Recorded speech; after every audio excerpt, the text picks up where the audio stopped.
This is a 2001 Chevy Corvette. Customer doesn't want any sound to it, so we're going to leave the factory mufflers on there. He's looking for a little better look to the back, so we're going to install some nice 4-inch round tips on there.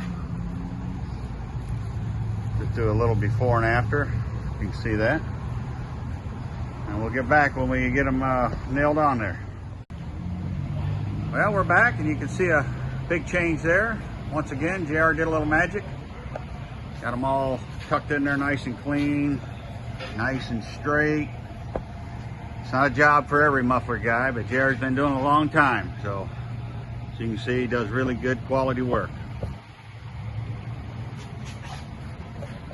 Customer doesn't want any sound to it, so it just keeps it all stock, but a nice modern look to it.